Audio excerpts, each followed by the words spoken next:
And then Dave looks, okay, and this is the most fucked up thing. They're like watching the news and it's just like, oh, there's a murderer around. And Dave looks out the window at the black guy. He's like, murder, huh? Well, I did see an African American earlier. The moment a murder gets mentioned, he basically turns. If the black guy were in the room and he's like, what? And he's just like, no, nothing.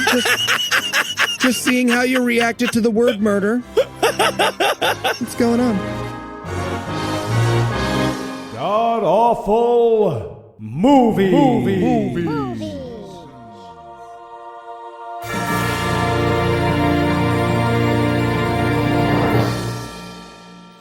Welcome back to the Gamcast, where each week we sample another selection from Christian cinema because you seem to like it when we suffer. I'm your host, Noah Lugeons, and sitting to my immediate left is the mixer. Heath's not here today, but sitting 81 miles to my right is my bad friend, Eli Bosnick. Eli, how are you this fine afternoon, sir? I'm pretty fantastic, Noah. Yeah, you know, after last week's movie, we needed this week's movie. But before we get to that, we really did. I have to introduce this week's special guest masochist who's along for the ride. So sitting a different 81 miles to my right is the always hilarious Keisha Zoller. Keisha, welcome back. Hey, very happy to be here. That sounded so sincere, even though we know that you had to watch this movie, so it's complete bullshit. So it's been a while since we talked to you. You tortured me. Yeah. Yeah, I could not at this point get a job keep a job as the president's staff secretary. Assuming you have photographic evidence that you watched this movie. So it's been a while since we've talked to you. What have you been up to in the interim? Well, I'm a staff writer at The Opposition with Jordan Klepper on Comedy Central, 11:30 Monday through Thursday. Was that a plug? Absolutely goddamn right it was. So I do jokes and stand-up, and I have been doing shows around the city and living my best life if I can. Awesome. Well, glad to hear it. Glad to hear that other than watching this movie, things have been going well for you. It makes me feel a little less guilty. Yeah, this was the low. All right. Yeah, and Donald Trump is president. This was the low, guys. That's how bad this fight. I don't want to get ahead of ourselves, though. That's Eli's question to answer. But first, tell us, Keisha, what are we going to be breaking down today? Well, this movie, we are going to be breaking down the fact that white people have angels and black people, upon first sight, might be evil. Then it turns out they might be a hero, but don't worry, the majority of them are evil. This movie had the most ridiculous, side racism of any of the movies we've ever watched. Right? I had no idea what we were getting into with this one. But the every black character that shows up, they're like, what the fuck's up with that guy? Why is he in this neighborhood? Huh? What the hell's going on with that? Yeah, it wasn't me yelling microaggression at the screen. It was just aggression. Right. Feet on black aggression. And tell me, Eli, how bad was this movie? Well, if you love the Blair Witch Project, but the excellent camera work was off-putting, you will love this movie. It is 50% corporate training video, 50% satanic cult horror movie, but exactly 50-50. It's very important, exactly 50-50. All right, so I have to make it super clear what exactly kind of movie we're dealing with here. This movie was called The Night of Daye, but that's night like K-night and day like D-A-Y-E because it's a surname. They were super proud of themselves over that title. This is a direct-to-YouTube release with 198 views, including ours, and 2 thumbs up, one from the director and one from his mom. So this is a room hiss-heavy film that we're going to be watching today. All right. So was this or was this not just an excuse for some nerd to wear his suit of armor, this whole film? 100% yes. Yeah. It's the only way you can justify wearing a night uniform is if it's for God, right? The Crusades, am I right? It was oh my God, bring back the Crusades. I want to cosplay, but not in a way that is devilly. I want to cosplay for Jesus. You have to wonder how many movies this guy wrote to justify other costumes. He was like, oh, if you liked The Night of Day, wait until you see Leather Gear Guy, who's really great and helps kids. Yeah, Ball Gag Man coming this summer. Yeah. Oh, jeez. Okay, so is there anything you guys want to nominate this one for being the best at being the worst at? I'll tell you what. I'll start us off because this just drove me nuts throughout. Best worst soundtrack that has no fucking idea what is happening in the movie. Yes! The soundtrack throughout, the music is just off having its own movie. Its movie is an adventure about an elf searching for his real mom. This whole fucking movie, the music never matches. You would think at some point, like a broken clock being right twice a day, just at random, somehow the music would eventually be appropriate to the scene. It never was. It's this music, and it will recur throughout the film over and over again. It's like Sting started a song, and then he was like, no, that one's going to be shitty. Never mind. And the guy was like, hey, you don't mind if I take this weird warbling yoo-hoo in the background, do you? And he was like, no, man, go ahead. Help yourself. And he was like, awesome. Soundtrack for every single scene of my movie. Done. Yeah, right. I felt like it was just reject upon reject of Legend of Zelda soundtrack. That like they were like, we could do better, so let's. And it's the like collected ear turds that belong in a lame video game that should never see the light of day. And the sound overall just hurt my ears a lot. Oh yeah. The sound quality, the audio capture in this was ridiculous throughout. And as a podcaster, it drove me fucking nuts. But yeah, the music was constantly like, nothing should have that music that bad unless there's like an options feature where you can turn off the music. Yeah, pretty much. I would be fine never listening to that music again, except in my nightmares, to remind me to reject what is cool. That's the thing. They kept, for me, appropriating what is cool, which I guess is like my best worst, is how they used black people as props for Satan. Like, yep.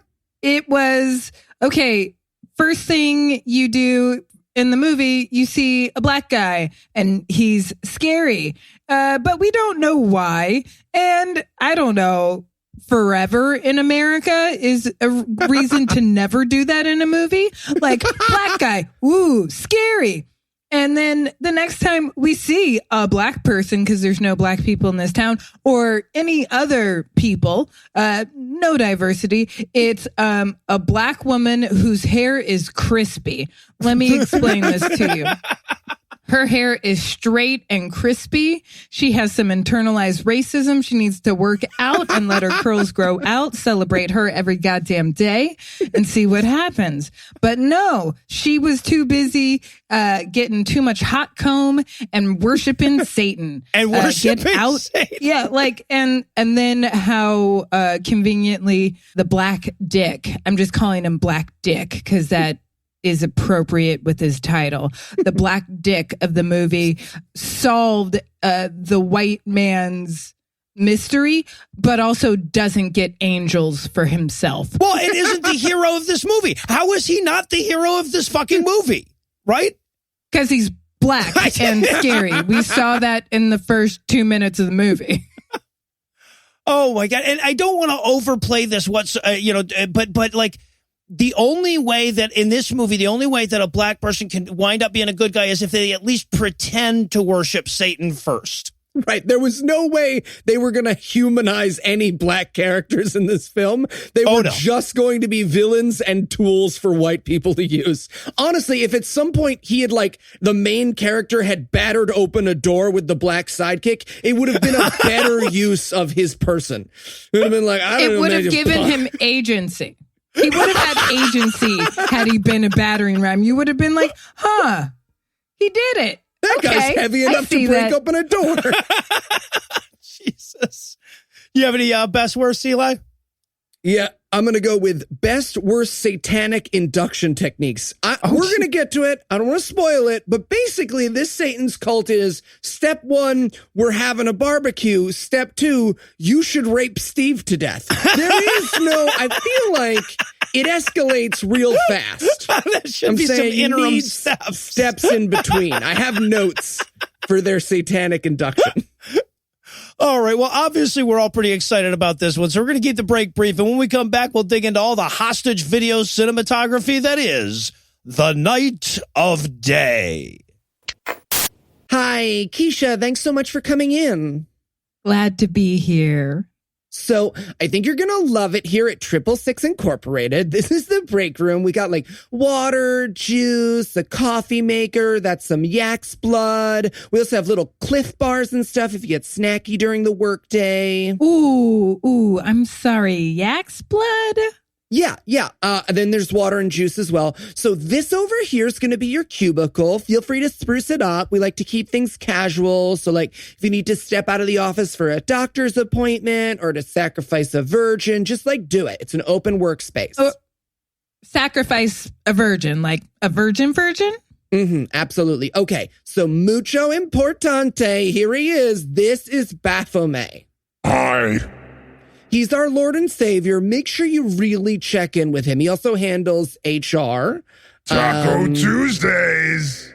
Right. He's also in charge of Taco Tuesdays. So he's a lot of fun. Ooh, okay.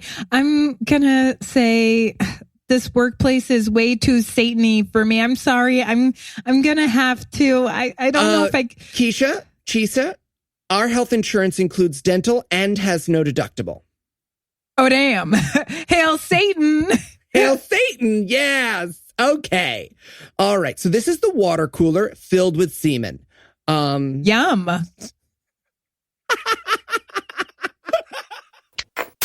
And we're back for the breakdown, and we're going to start this thing off with a logo that seems to just desperately scream, this is a goddamn movie, y'all, like the ones they have in theaters and whatnot. And then we start off with our Bible quote. Now, most Christian movies will start off with a Bible quote, and you can usually tell how crazy it is by which book they're quoting. This one quotes Deuteronomy, which is the 11 of insane on these things. The order, by the way, is Ecclesiastes, Matthew, Luke, Exodus, Psalms, Proverbs, Genesis, Revelation, Isaiah, Leviticus, that's 10, and then Deuteronomy. They cranked it up to 11 for this one. And what's so amazing is that this quote is, dude, they burn people to their gods. We just sacrifice ours to himself. It's way easier. There's zany over there, let me tell you. Yeah. Uh-huh. I always like to start my movies by setting a tone of wrath, just so you know there's consequences to this movie. I mean, it helps raise the stakes. Like if you think about it. Exactly. Also, my music note here is, how close to the X-Files can we get without getting in trouble, Steve? Mine was, no, if there's a pattern, it counts as music.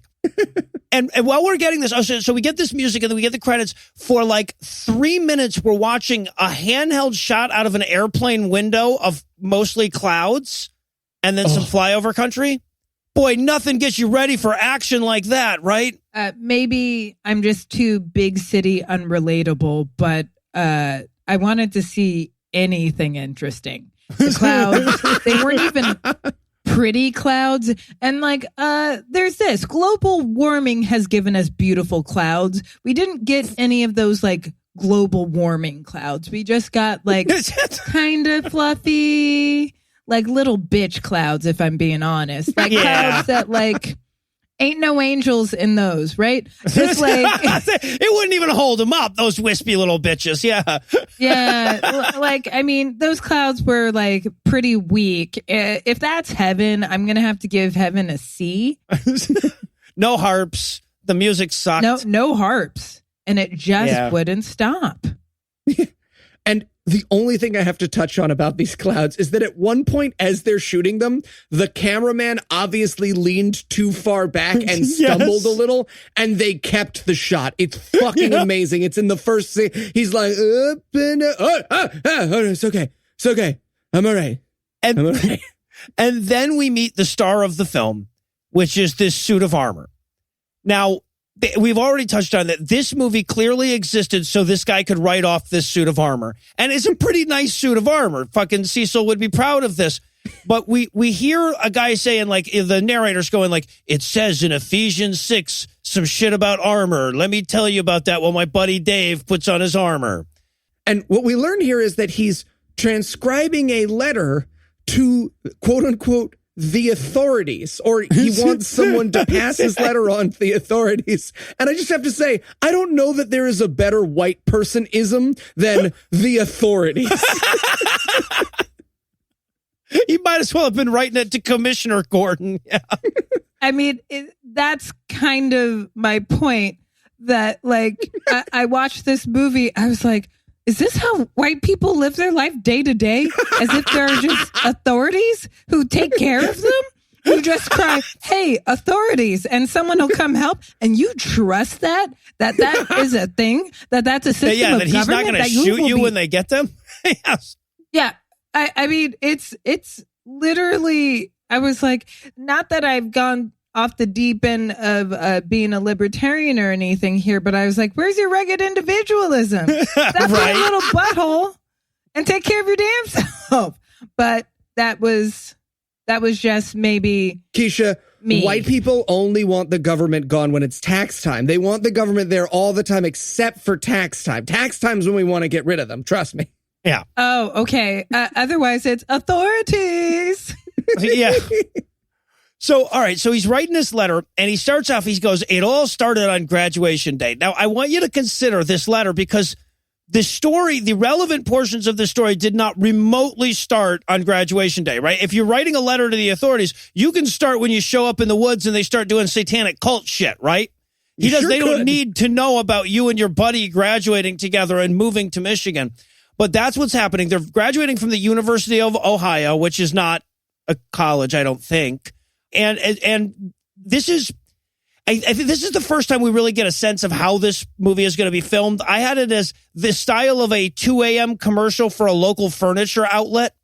I had it as shot on the same camera as my childhood home movies, and my parents didn't care that much. I had it as a student film that got a D- in community college. But yeah. Well, no, I think, yeah, you were a little literal there. Yes. I mean, they submitted it. It got a D-, so they released it to YouTube. That's my unfan theory. Yeah. So, and also the whole, okay, so we've got these two buddies. This is David and Ronnie. They're going to be the two main characters. They're with a girl who is going to disappear from the universe after this scene. And the one character, like, he has to bring up the fact that he has a spiritual knight collection. Like little soldiers, like in suits of armor. That is brought up in the clumsiest possible fucking way in this dialogue. It's just like, hey, let's list the things that our characters have together. And to be clear, I Googled these. They're just like Warhammer figurines or Dungeons and Dragons figurines that someone was like, all right, we want to sell these to Christians who are afraid that Dungeons and Dragons turns you into a Satanist. So do you want to use the exact same things and put a cross on the box? And they are phenomenal. My favorite thing about these, and you can Google and look them up and they're amazing, is that there's one female figurine and it's just Mary Magdalene. They don't have any fit. They've got like all these different knights and squires and stuff you can get in your spiritual knights collection. And the only woman you can buy, no people that aren't white, by the way, but the only woman you can buy is literally Mary, the mother of Jesus. That's a different Mary, actually. That's Virgin Mary, not Mary Magdalene. Oh, so sorry, it's even better. I was going to say it's even better if it's just Mary Magdalene, if it's just a prostitute, somebody for all the knights to fuck at the end of it. But the Virgin Mary is at least maybe a little better. Well, that would follow Smurf rules, where all you need is a Smurfette. Yeah, exactly. Right. Okay, so yeah, I love that. That's all the Smurfs have their different personality characteristics. You know, one is greedy, one is strong, one is a smart ass, one is a woman. Yeah. That's one of those personality characteristics, isn't it? Things I've learned is being black and or woman is defining characteristic, like said girlfriend in this movie. Yeah, right. Jesus, she has no point of being here except to use that wonderful school play blocking where she starts walking away from the guys all coy or whatever. So they have this incredibly clumsy scene where we learn that these two guys are going to be moving to Kalamazoo, Michigan. There's your first mistake right there, to live with this girl's sister in a situation that makes no fucking sense. And for no reason. Right. And that we don't have to know about. Yeah. Like, all they do is like, you're a thing that I hook up with. Also, I insult you. Boys will be boys. And then she walks off to die. Right. Right. But before she could die, we have to have this one last scene with her at the airport / tanning salon. I mean, where the fuck did they find this tiny little airport? It looks like a fucking dentist waiting room. It took me a minute from the establishing shot to figure out that was an airport. I thought it was a warehouse where they keep like children and bodies and, other horrors that we should really fear. And then I was like, oh, what's that thing in the background? Oh, a plane? I guess. Yeah. I mean, if you're going to just use the word plane broadly like that, then yeah, I guess that's a plane in the background. And there's just this moment in this scene that I have to point out. So they're talking about going to wherever they're going, Kalamazoo, and a guy walks by and just drops the newspaper of the city they are flying to, literally into the protagonist's lap. He's like, here's the paper in the city you're going to. This is the prop for the next. Which he then opens and sees the wanted ad for the job he will have. That's the level of lazy writing we have. I've seen some lazy writing. This is Christian movie number 130 plus that we have watched, but I have not seen here's the newspaper with the wanted ad of the job from the next scene. Well, I was just going to say, it feels like white God just delivers anything the protagonist thinks. This is not going to be the most unlikely thing God provides in a moment for this guy. It would be fitting in this movie if he was sitting next to a black guy and the person who dropped the newspaper also just randomly arrested the black guy in the airport. Oh, man. Sorry, this is just how things work in this world. All right. So now after a just painful series of details about how far the goddamn car rental place is from the airport, it's at the airport, guys. That's where it always is. But they have all of these weird, bizarre, useless details of how they're going to get to this house that they're going to move into before we finally get them showing up at that house. And this is the racist scene where, again, they walk in, we meet Lindsay, and they're being followed by a black guy, or the black guy is walking by the house. And again, we have not met a single other black character in this movie. They all turn. She goes, I don't know. That guy just gives me the creeps. And they just move on with the movie. There is no acknowledgement. They stare at him about 3 beats too long, too. Like, I rewound that scene because I was like, wait a minute. They didn't stare at him nope, they stared at him longer than I thought. Well, and again, we have to point out that it's not like he's hiding behind a tree taking pictures of them or anything. He's just walking by and glances up, right? That's it. And they're like, wow, that's some creepy shit, isn't it? The way he's black. Existing. Yeah, like, right. He exists. Yeah. Ooh, I'm frightened. What did he do? Existed. Yeah. How often does he do it? Every day. All the time. All the time. Constantly. She's like, he walks by here every day. And I'm like, we probably lives there and goes for a walk. I mean, it's like, yeah. And sometimes he has a dog with him. That's creepy, isn't it? So then she shows him around the house. We have a bizarre, like they wanted to make sure they could at least use this part of the video to sell this house later. Levels of detail as they're showing him around. This house is so goddamn 80s. I feel like I'm going to die. It makes me so happy. I just wanted like a tape, a VHS of Alf season 3 to pop out of the VHS. And I'm just like, oh, I wonder if I'll watch Dirty Dancing, a very popular movie right now, later. Okay. Well, and I'm not sure what the sister does, but is she independently middle class wealthy that she has a whole house to herself with 3 bedrooms? she can't afford to update it, obviously. HDTV died there. But like she's like, yeah, I'm a single lady who wants to live with my sister's guy friends. Yeah. And in the context of this movie, spoiler alert, she's a Satanist who's inducting people into her cult. That kind of makes sense. But what was that conversation like? Just like, oh, if you guys are looking for a place to live, my sister lives in a giant abandoned house with 3 free bedrooms, and she would love to live with 2 strangers who've left home 5 hours away. So yeah, let me hook you guys up. See, I'm not.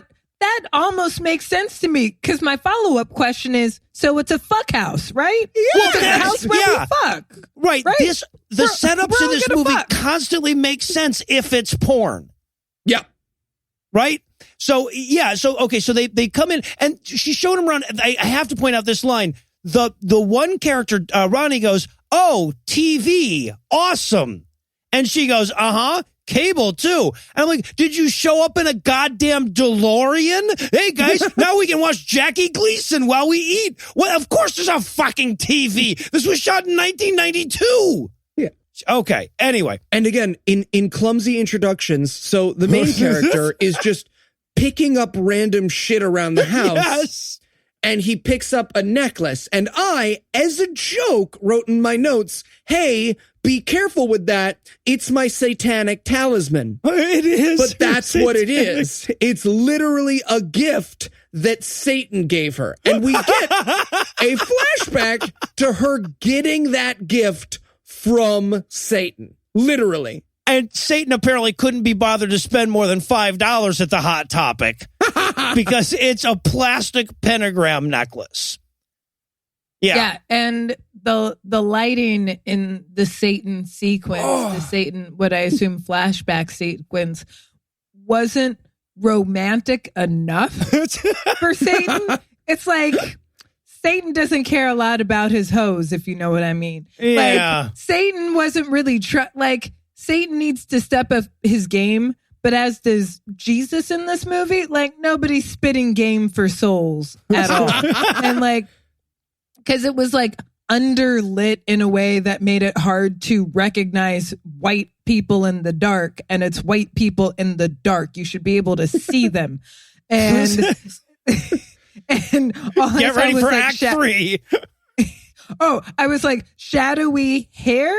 That, I mean, his hair was kind of Jesus-y. I guess that's the point. I guess long hair could be Jesus or Satan.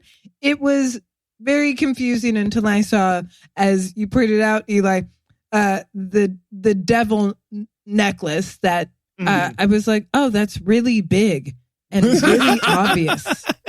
And Like, it might it's a as well little just gaudy. say, I am a Satanist in like LED letters that scroll across it.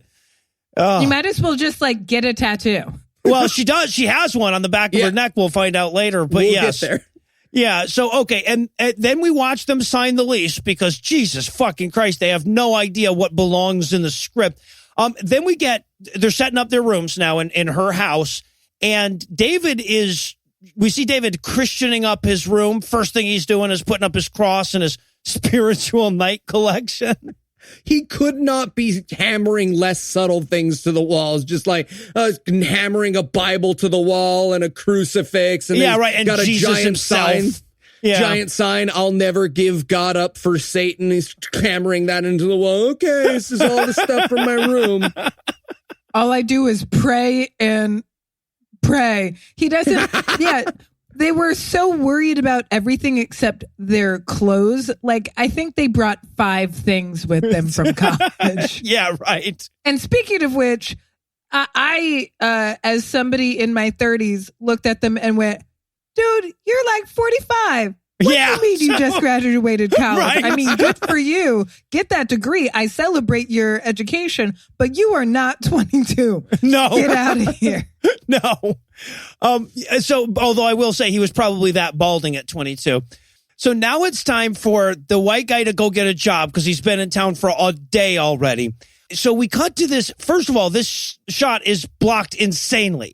Right, we're looking at the back, half of the back of a man's head and a partially open door and a trash can when this scene starts. And it's because this guy's got long hair and he's like, show my awesome locks though. Like right away, I want everybody to see my sweet ponytail. Oh, this is the sweet. I wrote in my notes, I see the main character's hairline went to the back of this other guy's head. You just know the boss with a ponytail is going to tell him he's poly any second, right? He's just going to be like, so what kind of days off do you? I'm poly. All right. God, good. That's good for you. And why are you two the same age? Actually, ponytail, you're younger. How'd you get this job? You're he could have 12. played just out of college. This guy, they put a little gray in his hair to make him look older, and he constantly sounds like that little kid on the phone trying to be an adult, trying to sound like an adult. Like, I constantly expect him to go, oh, well, I am the boss, and I will give you a job.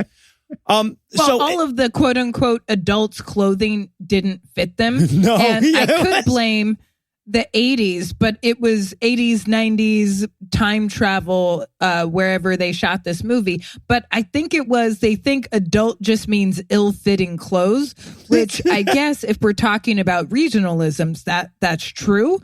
I've been to Times Square. I've seen it in the wild, but his clothes were just so ill-fitting. Everybody was wearing clothes that, like, if they suddenly became 6 months pregnant, they would be fine. Throughout this entire movie. It was really fucking weird. Because you think, like, these actors actually do own clothing, right? Like, that they didn't have to, like, the suit of armor, maybe that was special for the movie. I have to have a shirt on. You'd think you could just go to one of your shirts. And this job interview consists of, so that's your resume, huh? Do you play golf? Great. You have the job. And then he picks up the phone, calls his secretary, and is like, we're not looking for anyone else for this job. In fact, you get the whole rest of the day off. Yeah. So, okay. And also, by the way, this interviewer, the new boss of his, also has a $4 Satan pendant from Hot Topic. Uh-oh. What? Oh, subtle. Yeah. Proving the Christian movie trope that if you have long hair, you are Jesus or a Satanist. You are one of those two things. All right, so now we head home where Ronnie is looking through the want ads, and first of all, this shot is just flooded with fucking sunlight.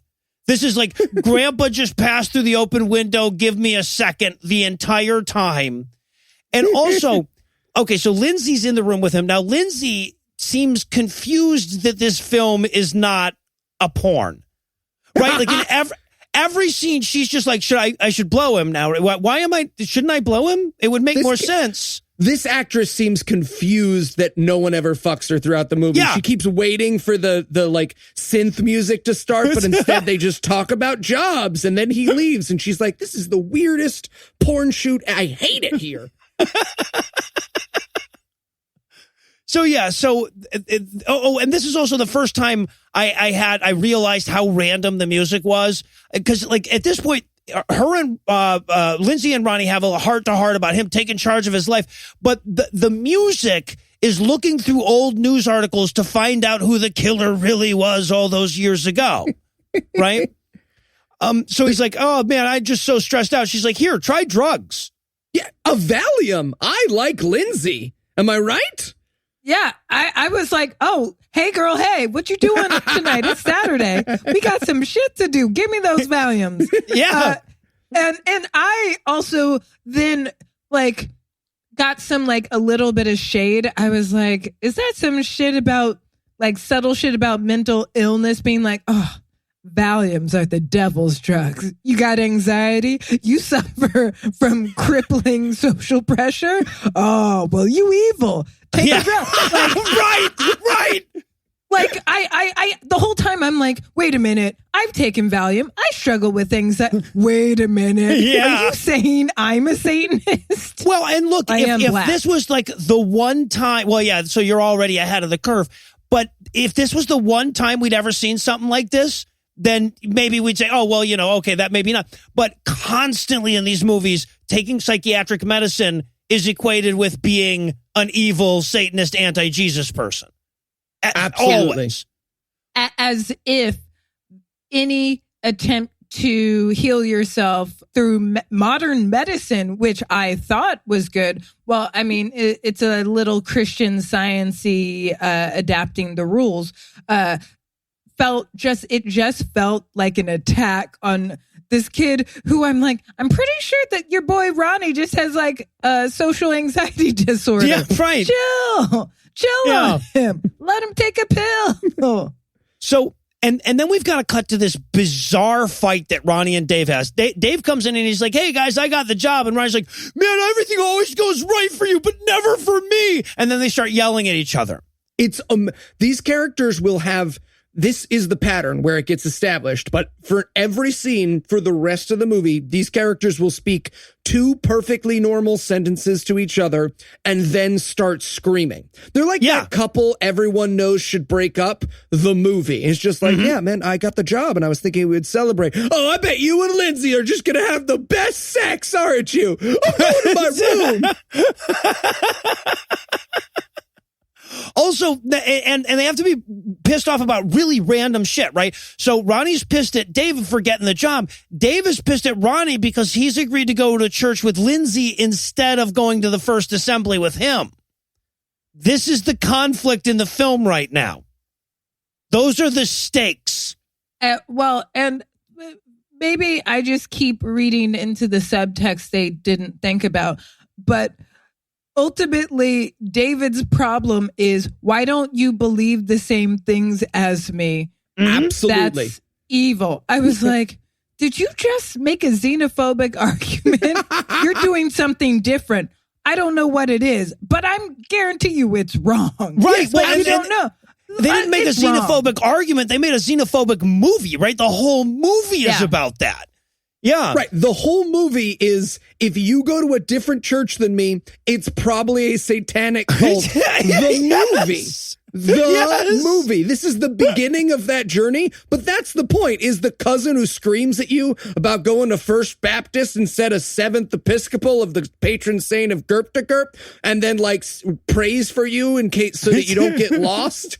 That's this movie where they're the good guy and correct.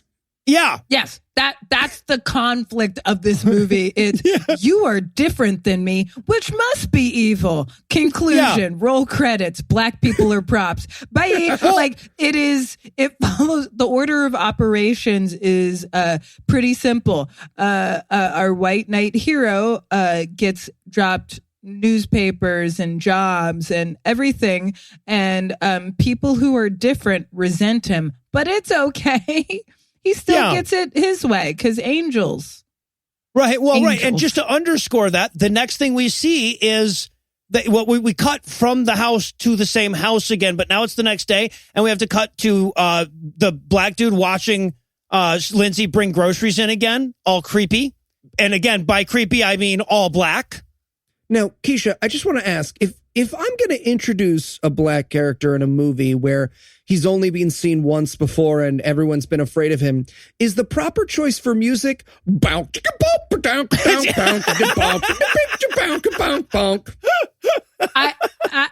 was confused. I was like, oh, now the porn. No.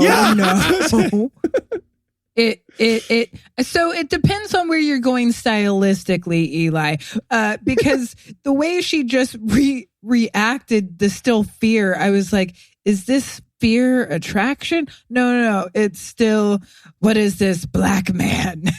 Yeah. And by now we know this bitch is a Satanist, right? So my brain is going, bitch, you a Satanist. You wear Satan necklaces. And you looking at a black man going, he's dangerous. Well, and the other thing, too, is that, like, he is also a member of her satanic cult. Right? Like, later on, when they go to the satanic cult, he's there. So, like, she knows who he is. Yeah. This movie is paying no attention to itself. Okay, so Dave is watching him outside going like, he's a black person. I bet he's going to steal something out of the yard. I better keep an eye on him. And by the way, we've all heard of neckbeard. We've seen neckbeard. Dave has that for sideburns. He has neck sideburns. Yeah, they're really impressive. They run into his chest hair. It's pretty gross. Okay, so she gets home with the groceries. We have a weird advertisement for pie. And then Dave comes in to bitch at Ronnie for going to church with Lindsay. He's church jealous. And we have to play that out a little bit longer. Yes. Can I ask a personal question to you, Noah? Mhm. I'm curious. Is that pie shit a real thing? With a slice missing? That is something that I was like, wait a minute. That seems like they just wanted to rip you off. Yeah, right. Somebody ate the pie and they were like, yeah, no. This is chunky style milk over here. No, it's perfectly okay. Yeah, no, it was, yeah, he's like, hey, there's a slice missing out of this pie. And she says, no, that's a pie from such and such brand, like the fucking wife in the Truman Show or whatever. It makes it easier to get out the first piece of pie. What the fuck are you talking about? Also, your life isn't hard enough if the first piece of pie is your priority. Like, your life isn't hard enough. You need to get struggle. Yeah, you right. to, like, right. Let me introduce you to cocaine or something. All right, now I feel attacked. I thought we were all having a good time, and then Keisha started attacking me. I don't know why. Noah, please move on in the movie. Please move on. Okay. All right, so they're talking about how you used to go to church with me, and then all of a sudden there's a report that comes on the news. And this is so fucking funny. These guys' idea of what a news report looks like, right? Because what it's supposed to, it's supposed to be this woman comes up and she's like, oh, there was a murder in the woods and there have been 3 similar murders in the past several months and blah, blah, blah. But she doesn't say that. She says, this has been the 3rd murder in the past 3 months. No geographical location, no similarities or anything like that. Just, yeah, we're keeping track of the, can you count to 3 boys and girls? Anyway, so that's the whole bit. Right. And Lindsay comes up and she's like, oh, no, not another one. I was friends with the first victim. To which the main character responds, man, that's really spooky. I got some news for you.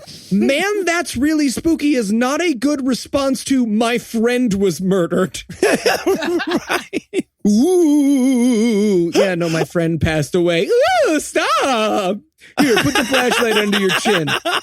No, just my friend from high school. I just didn't know what to do with the woman who was, again, wearing oversized adult clothes. Like, her yellow jacket was, like, built for, like, Leslie Jones. And this is love to Leslie Jones. This is just me saying that girl had to be, like, 5'2". And that was a jacket built for someone who was, like, 6 foot easy. Yeah. And she was like, take me serious. I'm flopping around in a coat that doesn't fit. Yeah, no, that was definitely, that was something that you get for, like, you know, winning a golf tournament or something. Yeah. Also that your dad gives you. Yeah, exactly. That your dad won. And also this was amazing. This is how stupid the writing in this movie is. As she's talking about her friend getting murdered, she literally says, when they found her, they couldn't even identify her. Then how the fuck are you telling us this? How do you know it's her? Right. We even to this day, we don't even know it was her. What? Anyway, yeah. So, and then Dave looks, okay, and this is the most fucked up thing. They're like watching the news and it's just like, oh, there's a murderer around. And Dave looks out the window at the black guy. He's like, murder, huh? Well, I did see an African-American earlier.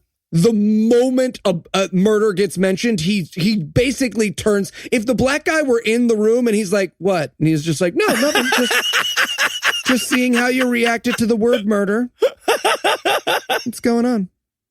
And again, by the way, the fucking music is presenting Simba to the tribe at this moment. And then we have to have one of the weird night flashbacks so that Joey could walk around in his suit of armor a little bit more. Yeah, there's no question that whoever arranged for this actor to walk around in a suit of armor, whenever you go to that person's house, they spend a lot of time telling you to, quote, be careful, right? You can just tell that, no, careful. That's actually an original gauntlet from all right, I'm dropping it on purpose now. You happy? Look me in my heart. I'm dropping this. You see? I destroy the things you love. And now, quite jarringly, we are in a church filled with people. And it's time for a sermon. Would we say people? Or would we say filled? Yeah. Everyone in this church looks like a mental hospital put on a production of Our Town. It is the craziest group of humans I've ever looked at. That are all on overdosed on Xanax. Like Yes. we hated on Valium earlier, but everybody, I was like, everybody looks wild in the eyes, yet somehow unenthused to be there. I don't know. Maybe it's the churches I go to, but and I say go to, the ones that my family members have let me see from the outside. And I don't know, I'm used to Black people who at least there's energy and music, and this just looked like somebody died. I was like, dear God, there is no God if this is how you celebrate. Well, someone did course. die, and it was Jesus. Thank you. Oh, well, I'm so happy it was as painful to watch as they were suffering every Sunday. That's what's so funny about it. With white churches, and this is a universal in Christian movies, they cannot even make it seem like the people are enjoying themselves, right? They can't even, like, you can pan over a lecture and at least have people look interested or whatever. They never manage to do that unless it's a Black church where everybody's like super boisterous and singing along and jumping up and down and whatnot. But yeah, you never see white people in a movie enjoying or even seeming to enjoy church. Well, and that's the thing. It's like I do not go to church, but I have been in enough Black churches to know. I was like, oh, this is at least interesting. People are at boring. least like, it's not boring. At least watch. like it's sociologically interesting. Yeah, right. Yeah, like I was like, oh, at least they think colors are interesting. Like the muted color palette, Yes. the low lighting, the All like gray, brown monotones. Oh, God, it was so bad.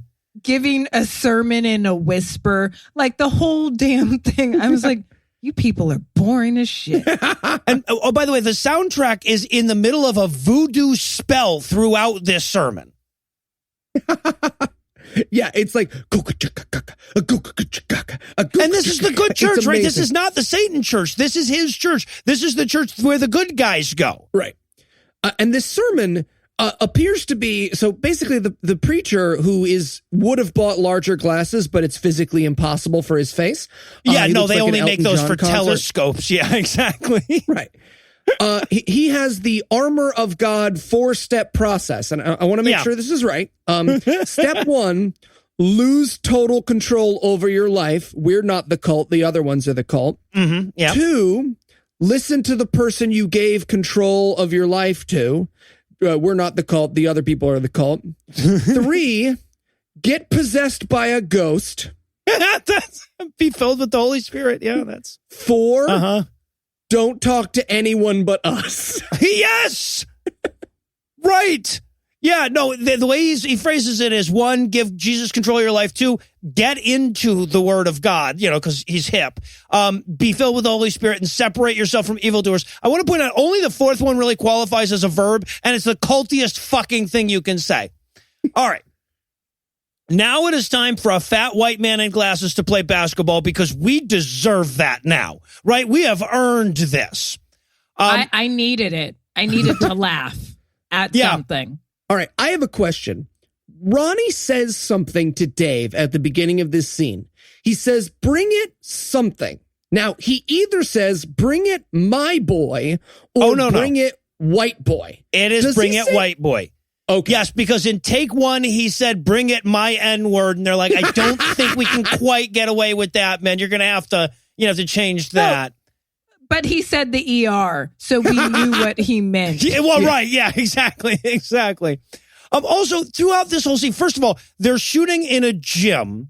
They have made no account for that in their audio equipment whatsoever. So it's this painful echo constantly, and it's just loud as fuck. Also, someone is unloading a truck while they're shooting this scene in the background. Yes, you can hear the like, ka-chir, ka-chir. It's fucking so bad. amazing. And this is This is my favorite thing about this scene, honestly. So they get in a shouty fight about, you didn't come to my church. How come you don't come to my church? You should try my church. No, your church is a piece of shit. And then he shows him that he got one of the Satan-y Wiccan pentagrams at his church, which I don't know how anyone who was raised Christian would think that they were still going to a Christian church after being given a pentagram. Right. I don't, the only times I've seen pentagrams is when they're connected to Satan. Yeah. I mean, pentagrams exist in the wild, and starfish. In terms of anytime a Christian talks about Satanism, they are the ones who bring out pentagrams. Not even chatting with some casual Satanists. Are they wearing their Satan pentagrammy things? No, and by the way, Satanists wear the upside down pentagram to begin with. It's Wiccans that wear the pentagram. So they wear the Baphomet, and right. So they don't even get this right. And it's as stupid as it is, they don't even manage to get it right. Part of it is they combine all of the different things. Yeah, the voodoo, Muslim. Yeah, exactly. Difference. They're bowing have been to a Mecca. Star of David, and he would have been like, this thing, right? This is the Satan-y thing. Satan. Yeah. Also, They're by the all way, Satan-y things. At the end of this scene, after they have their little shouty fight about the churches or whatever, an old guy comes in and says, "Guys, you got to clear out. It's time for volleyball." I guarantee that was not in the script. Absolutely. Why would that? Literally, a guy comes in and goes, "The scene is over now. All right. Go I away. said you could shoot your movie for 10 minutes, but you, all right. Next scene. Cut." So, all right. So then Dave comes up as the narrator again. He's like, "After that, I didn't see much of Ronnie. I would rather tell you this than show you this." And we have this whole bit where it's supposed to be well, honestly, I think this scene is in a fight with itself. You tell me, because the whole scene seems to be how, Dave's just stuck in a rut. But then the scene is his boss gives him a raise in a new office. What the hell was this scene supposed to be about? Well, they knew more things had to happen, so they just put it all in one. It was like a burrito, but like a Chipotle burrito. Yeah, it's a drama burrito. Yes. So now we cut to Dave. Now this is amazing. He is studying his Bible in bed in a pose that screams for hot chocolate and fuzzy socks. Right? Yes. I assumed he was going to pick up his phone and giggle with his bestie from college. Because it was just like a pillow fight moment. And reading the Bible, you're going to be quizzed on it. I think that was the idea. If I had to go into the director's mind, it would be, I want him to study the Bible like he's gonna get tested, because that's the movie. He gets tested. No, but as they pan up, because of the way he's standing, I expected him to pan up and he'd have two of his knights and he'd be going, pow, pow, pow, pow, oh, Jesus has got you, man. But no, it was the Bible instead. Yeah, it's very much got the vibe of, no, you hang up, Jesus. No, you hang up. So then Ronnie walks in and he's like, "Man, you surprised me, Ronnie." And I'm like, "You didn't notice that audible change in room hiss when they changed angles?" And he got him a knife for his birthday. Yeah. An athame even. I gotta say, this is some white people shit. I got you a weapon. Yeah, I was like, why are you guys giving each other weapons? Come on now. We know these white people be murdering on these streets. We get each other weapons? I can't. Now I really want to get Keisha a weapon next time I see her. Just just want to thank you for coming on the show. It's a large hunting knife. It's a Morning Star. You can use. Swing it over your head on horseback. Very intimidating. Very intimidating. Just give Keisha a series of less and less convenient weapons. I got you nunchucks, but the nunchucks are knives. You're paying for my bullet wounds from when I get shot. Then right.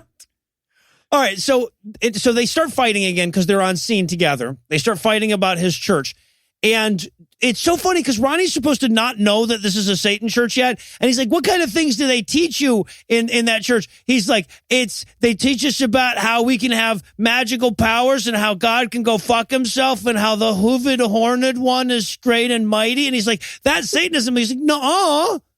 Yeah, he literally says, we do animal sacrifice. And it's like, come on, man. How little were you paying attention in church? I've paid attention to religion very little in my life. But if someone was like, oh, yeah, no, we're sacrificing people at my church, I'd be like, oh, you are in a Satan thing. I don't know if you know that. You're either an ancient Israelite or you're a Satan thing. Gonna cut that out. And of course, because the movie is insane, Dave's reaction to, we do sacrifices and stuff like that is not, dude, are you fucking kidding me? You're killing animals? It's, dude, Jesus was the ultimate sacrifice. That's his argument back. Amazing. But Ronnie wants him to go to a retreat with him, right? That's the point of the scene. Ronnie invites him to go to a religious retreat. Hey, why don't you check out my new Satan church where we do animal sacrifice and whatnot. So Dave's thinking about it late that night. He's looking out a window all mopey. And then Lindsay shows up, pretty sure she's supposed to blow him at this point and confused by the fact that she's not. Okay, but I need to talk about what Lindsay does in this scene. Yes, please. Literally the greatest thing that's ever happened. It's not Halloween. We learn it is not Halloween. And so the subtle thing they have this actress do is to hang up a cheap plastic Halloween skeleton on the wall. Mm-hmm. She's just like, hey, how you doing? I'm not a Satanist. Just putting a little skeleton up on the wall. All right, there we go. Gonna draw a pentagram around it in blood. What's going on with you and Ronnie? You guys fighting? Well, and also, by the way, so they do that, like, because it does turn out to be, like, because the end of this is on Devil's Night, which is the night before Halloween. So it does turn out this is Halloween season. So throughout the movie from this point on, they're going to add more and more Halloween decorations to sort of creepy it up. But they don't use creepy Halloween decorations. Right, like this skeleton might as well have a fucking top hat on, right? I thought they were quite quaint and cute. Like yes. They were like all of the decoration. I was like, I just put that in my house for funsies. like it was what 2-year-olds draw that they made. Like, yeah. Every time I saw a Halloween piece of decoration, I was like, oh, that has whimsy. Not scary. It's a whimsical Halloween. There's a point in this movie where there's supposed to be this really creepy scene happening, and behind him is this fucking Casper the Friendly Ghost balloon just smiling at him the whole time. I can't wait for that. That's amazing. I love that moment. All right, so Lindsay's telling him she wants Dave to go on this Satan retreat with him. The music, by the way, thinks that they finally opened the mysterious glowing box or something like that. And he's like, I don't think I should go to this church. And Lindsay's like, you can make your own judgments, can't you? And he's like, I'm a Christian. That's the whole opposite of what we do. If I could make my own judgments, it wouldn't. All right. All of Lindsay's speech during this scene was like actually inspired me. Like I was like, oh, that's the first time I found this movie relatable. You go, girl. Lindsay, you do you. And then I was like, oh, damn. But she's a Satanist. That only woman who's relatable is a Satanist. Yeah. Come on. Yeah. Over and again. All right. And then we get my absolute favorite moment in this or any movie ever in my entire goddamn life. The fat guy, Ronnie, is having a nightmare, a very floppy one, on a waterbed. On a one, Noah, I thought of you in my deepest of hearts. The moment I saw this waterbed, you and Ronnie. The rest of this movie had been Ronnie flopping around like a suffocating fish on this goddamn waterbed for another hour, with the director in the background going, you're a bacon. I would have been so goddamn happy. I had to pause this. I laughed so long I had to call and apologize to all the obese people in my life. This happens 37 minutes into the movie. It is so worth pausing right now to go to 37 minutes in this movie and watch this fat guy flop around in this waterbed. It's pretty great. And honestly, if the creator of this movie ever wants to make the money he spent on this movie back, just send me the footage of Ronnie getting out of this waterbed. 'Cause look, guys like Noah, all right, they get out of a waterbed. I've been in a waterbed. It's a journey. It is difficult. It's like getting the first slice of pie, which some people on this recording have said is not a hard thing to do, but it's very not difficult. a real struggle. All right. Okay. I feel attacked again. Next scene. Let's move on. So he wakes up from his nightmare. Oh, by the way, in his nightmare, he's running. So just in case the fat guy flopping around on the waterbed wasn't enough, we also get to see a fat guy running. That's great. All right. Oh, not scared. Just like, this is hard. Yes. He wasn't scared. He was just like, something evil's chasing me. But this running, that's the thing that might kill me. He's got this go fuck yourself look the whole time. Like, all right, guys, can you just reuse the same footage, but from closer up or something? Can you just crop it or something? Come on. All right. So eventually Dave decides he's going to go to the Satan retreat with him. So they all heading out to the Satan retreat. He is being a whiny little how much longer bitch the entire time. He's going like, do you want me to look on a map? And she's like, I've been here 11 times. And he's like, I'm the hero and I want to mansplain to you how to get to a place I've never been in, a town I've never lived in that you've been to before, though. I'm the hero. Right. And the point of this scene is for them to be sketchy about where the Satanists meet up, but it doesn't read that way at all, right? She's just like, no, I mean, we go here all the time. And he's like, okay, because I'm going to want to know in case I need to get back with my cool ninja skills. You guys see I'm wearing a bandana? You see my bandana? It covers my hairline. No reason. He's wearing the bandana of a man who does not wait 4 sentences in a conversation before he tells you he studied karate. Like, It is upsetting, this gentleman's bandana. And if you don't have a good visual on David quite yet, just, okay, the whole time I'm watching this, I'm like, he's the guy who bitches out first when the cops pull you over. Right when everybody thinks it's going to be fine, he'll yell, he drank a beer or something like that. That's David. Also, by the way, can we talk about what I get it. I've been poor in my life and everything, but can we talk about what an impossible piece of shit this girl's car is? Oh my God. Like the fact that thing was moving, you expected there to be like a green screen or somebody just running behind it with bushes or something like that to make it look like it was missing. Huge crack in the windshield, missing door panels and shit. Yeah, real piece of shit. Anyway. I mean, like we said, she is wealthy. Right. Else wealthy. Everything else poor. Also, she doesn't work. I've gathered at this point we haven't figured out if she works. No. She fucks for Satan or something. That's what I hoped. That was her story in my mind. Apparently, and also keep in mind that Ronnie never gets a job through this whole movie either, so I don't know what he's paying her his rent in dick or something too. I don't know. But okay, so they drive down this creepy path in this shitty car, and I'm thinking to myself, okay, whatever happens from here on out is on y'all. The music is drawing its sword, finally ready to avenge the death of its father. And then they stop at a random spot in the woods, and she's like, okay, here we are. And I want to point out, I've actually been to this retreat in Michigan. If you stick around longer, there's a little topless dancing, and there's usually decent weed. But everyone's kind of suspicious of the new guy. The creepy black guy, again, creepy just meaning black. It's redundant there, apparently. He's also there. Right, the guy that's been following him around, which makes it make no goddamn sense whatsoever that she was creeped out by him earlier. And they all gather around. They sit on a tarp together on the ground because that's great for your audio. Yeah, a tarp on leaves was their audio choice here. Oh, my fuck. And they all scoot around because they all have an itch at the same time. Ugh. And there's an amazing moment because this is where the other black character in this movie goes over and introduces herself to him. This is the woman with the crinkly hair that Keisha described at the beginning. Crunchy black hair. Yeah, crispy. Black hair. It was crunchy.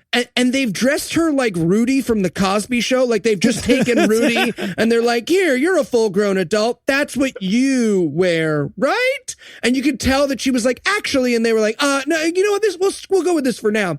She goes over and introduces herself to Dave. And again, the point in the movie is supposed to be he's not so sure about this, but it just looks like he's suspicious of the only other black person he's met in the movie. It does. Because she's like, hi, my name's whatever, and I'm here to, is this your first time? And he's like, yeah, I don't know. And she's just like, oh, okay.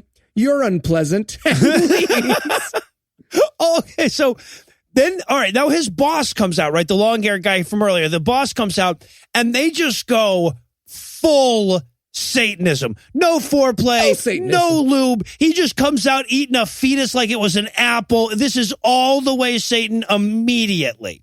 Yeah, this is look, we have not seen this altar and these black-robed figures in this movie yet. And yet, the scene from, hey, look, a tarp and people milling around immediately goes to a black altar with candles and a guy dressed like a wizard calling everyone his children. And we're supposed to believe that David was freaked out by the tarp. Like, David was like, I don't know. Right.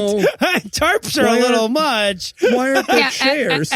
At 3 p.m, when everybody should have plans, like doing anything, shouldn't David be golfing?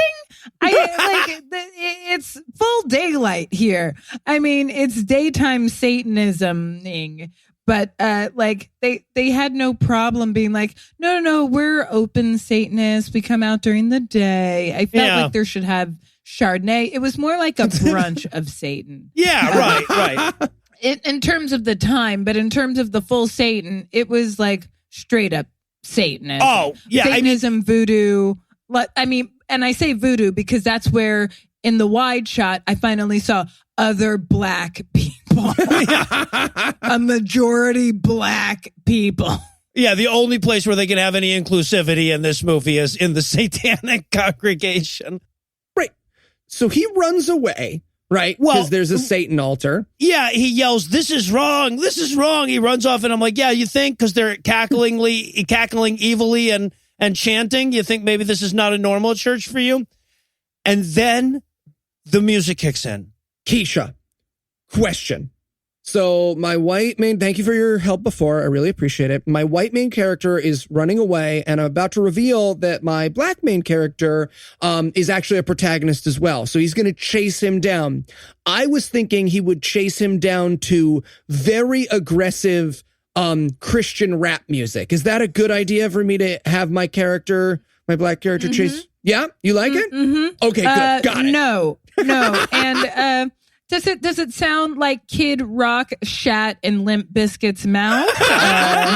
Does it have that little it does. like? That's Okay, I'm gonna have to double down on my no because I also don't know why is the black man chasing him at all. Why can't the black man take care of himself and be like, you know what? I'm gonna leave for my safety and trust that this white boy will be okay. So they have this extremely long scene where they're running through the woods. They don't do anything, right? It's just running through the woods. And throughout it, we get these random flashbacks to, I think, every single scene in the movie, at least 2 seconds from every scene. All the while, we're getting this horrible white man rap. Lots of long running shots. This goes on for a solid 3 minutes until finally the dude catches up with him. And he's like, and again, like he's screaming. He's like, "Oh, black person, get off of me, black person!" And the guy's going like, "No, look, I'm not a Satanist. I'm actually a private detective. I'm here to help you." He's like, "But you're still black." It's amazing. Also, he's a private investigator, and he shows him his private investigator badge. And later he's a police officer. Right. Later he's a cop, but they're just like, I think they think that anything with the word investigator in it, you're part of the department. That's a type of cop. Yeah. Well, when you are the kind of person who is like, authority, help. You don't have to be specific. You just know someone else will take the wheel. Anyone will take the wheel. And also, okay, so he tells him, he's like, "No, I'm an undercover detective. I'm not really part of the satanic cult. I'm trying to bring him down." And I'm like, yeah, because, the best undercover detectives immediately break cover and tell the new guy about it after he runs off. And then I'm like, what do the Satanists think that you're doing then? Right? When you ran after him, you're not going to bring him back. Anyway, so and they have this conversation. This is some of the most strained and painful language that I've ever encountered in my life. He says, and I quote, "I just had to warn," this is the detective talking to David. He says, "I just had to warn you. I know you're not caught up in this organization, but I had to warn you before you get caught up in it." He uses the term caught up in 856 times in this scene. It's insane. It's relatably black from white Christians about black people. Yeah. They say, I got caught up in things a bunch. Also, his dead sister. His sister died. We heard about that twice. They will so glaze over the dead sister, too. Hey, he'll look at a lovely photocopy of her later in the movie. As though to say, no, we remember. So, and he tells him, he's like, no, this is a satanic cult, and they're into human sacrifices and stuff like that. And I'm like, yeah, then why is it just a private detective on this job? Then wouldn't they send police? But he is a cop. We just don't know. Anyway, yeah. So, and also, by the way, consider what a shitty detective this guy is. This guy's supposed to be a private dick who's secretly watching this thing. And his way of secretly watching is just to walk by her house in broad daylight as she's coming home and stare at her. Well, this is why I prefer using the term private black dick. Black dick. You just say everything you just said, private black dick. Yeah, he came over to her house. That private black dick. You're like, okay, now this movie's interesting. Yeah, but right. It fulfills the promise that I want.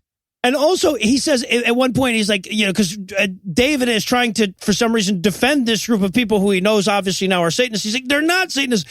And Ren, the cop character, he goes, I have proof. They all have 666 tattooed on the back of their necks. I'm like, oh, that's proof of human sacrifice right there. Very, very well done, sir. What? At this point, I just wrote, okay, Noah, I'm going to be cool about this, but I'm also going to need to see the back of your necks next time I see you be a team player. Long hair, offering people jobs. I'm just saying. Yeah, no, that's true. That's true. And you got more than 20 grand to start this one. So, all right. And so he explains that, these guys are super powerful and they're all well respected in the community and they have way crazy magic powers. That's something I've never understood about the Satanic Panic, right?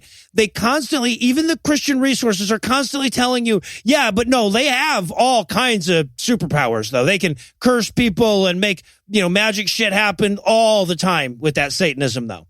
Oh, what can we do? We can handle snakes and speak in tongues. Guess that's just as cool. Every time they talk about the magical powers, I'm just like, damn, I want to be a Satanist. Oh, yeah. Like I get excited because I was like, oh, that sounds like something that would help my community. I could be a part of change where I could magically appear and disappear as I needed and use black magic for my utmost desires to achieve equity. Oh, wait, that's evil. What am I thinking? Right. Well, and I should point out, look, I grew up in Michigan, which was, kind of the epicenter of the whole Satanic Panic in a lot of ways. I grew up in Michigan around this time being told by people around me, hey, be careful of those Satanists. Yeah, sure. There's a lot of great sex and magic powers, but you'll go to hell. I'm like, okay. All right. Sex and magic powers. What? Sign me up. I'm going to Michigan right now. I don't. They don't know how to sell religion. And he concludes the scene by going, look, man, I just don't want you to be another missing child. And we look at this balding 40-year-old and I'm like, another missing child, huh? Is there a baby operating that suit? That's why nothing fits. All right. Well, I guess on that ominous warning, we're going to pause for a quick break. But first, let me give Act 3 the hard sell here. Will Dave get Ronnie out of the cult before it's too late? Will Ronnie just settle on one fucking baseball team to support instead of wearing a different team's cap in every goddamn scene? Will I ever fully recover from fat guy in the waterbed? Find out the answers to these questions and more when we return for the somehow even less sane conclusion of The Night of Daye. From the makers of The Night of Daye. My candy apple had a razor in it. Comes a new film combining superstitious fear-mongering with faith-based nonsense solutions. Don't worry, I'll pray your mouth better. In a time when poverty, global warming, and regular crime aren't enough to freak out suburban housewives. Who Oh no, predators used Facebook's location settings to abduct my child. One movie will step in with a cure-all for the nothing you fear. Don't worry, dear. He's wearing that crucifix I got him.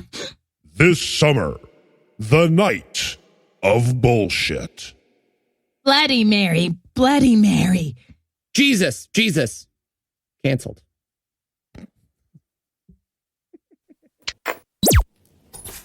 And we're back for more of this shit. When we last left our hero, he was running, screaming through the woods like an idiot. And despite the detective dude very clearly saying he had to go back to the group and act like he was cool, the detective dude then just drove him to a church instead. And he gives him his phone number. He's like, hey, man, call me anytime. But don't tell anyone about this. Yeah, right. What am I calling you for? Power bottom? Yeah. And by the way, It's a booty call for Christ. Yeah. And by the way, the idea that they had of shooting this scene beneath a bridge with active traffic, that was a great idea. That was an awesome idea. All right. So he goes into the church and he starts to pray. I swear, at 51 minutes and 50 seconds, the cameraman farts and they just leave it in.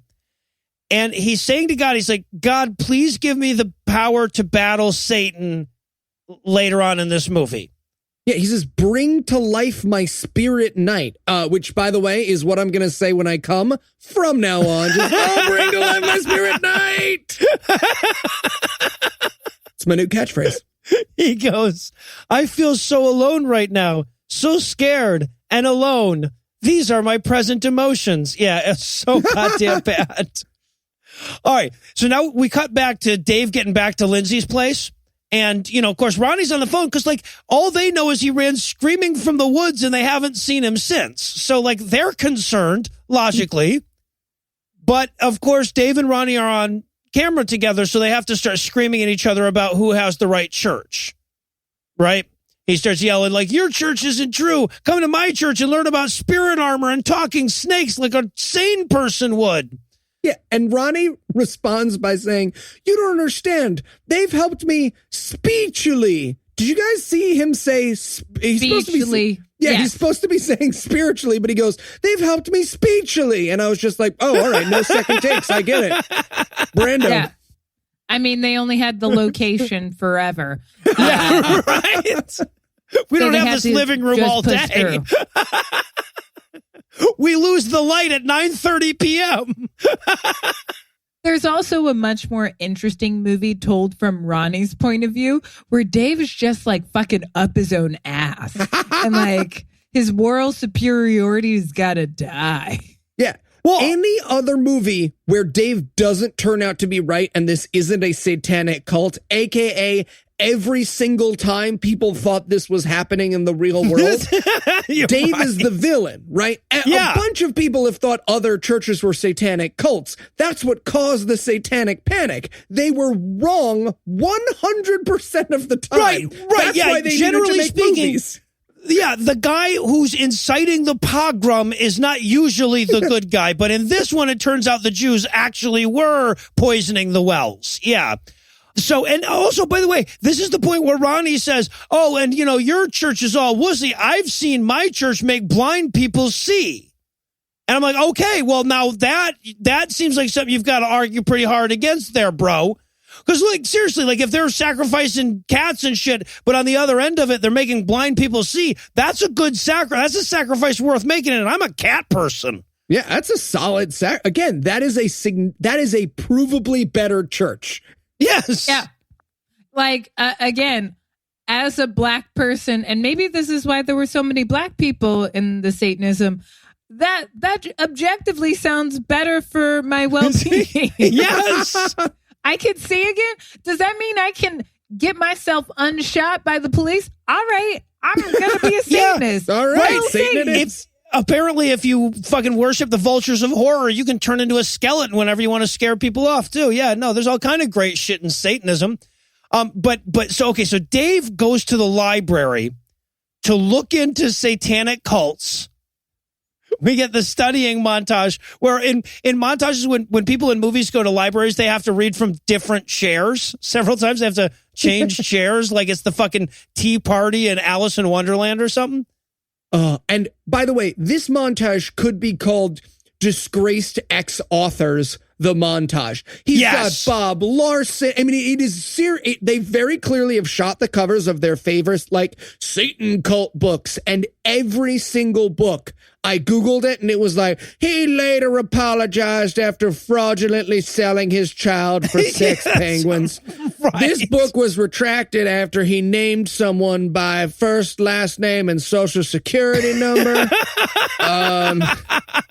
This book turned out to be a bunch of blank pages. We just bought it because of the cover. We're real sorry. Yeah, no, they actually, at the very end of the credits, they list a bibliography, which is the second funniest thing in the movie after the fat guy flopping around in the waterbed.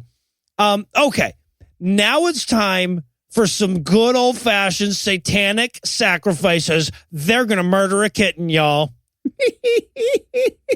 And I want to point out, this cat is so pissed. Yeah, and there's so obviously a cat owner, right? Because there's that, like, you can tell when people are like, my cat doesn't like to be touched. It was like, you said we could use it for the movie. You didn't tell me someone was going to touch my cat.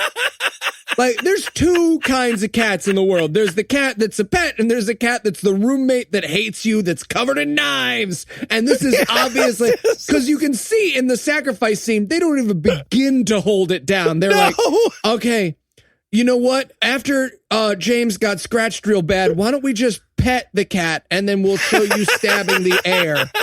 Sounds good. Love you, James. Also, I love to, every time we see the Satanists, they're chanting secularum. And they chant it like 37 times. I just want to point out that basically that means what they're chanting is forever and ever and ever and ever. And that's it. That's the whole chant. But also because of the conjugation, it's kind of like foreverdom, foreverness, foreverosity. I took it as somebody looked up a Latin word and was like, this is as close to secular as we can find. Yeah, right. So, right. Good enough. They got two words that sound like secular. It's evil. All right. So now we get Brother Seamus getting home. That's a funny joke if you're a big Lebowski fan. And angry looking at pictures of his sister. This scene is so goddamn fucking weird. Right? He's got a poster of Hannibal Lecter on the wall. Oh, did he? Yeah. I missed that.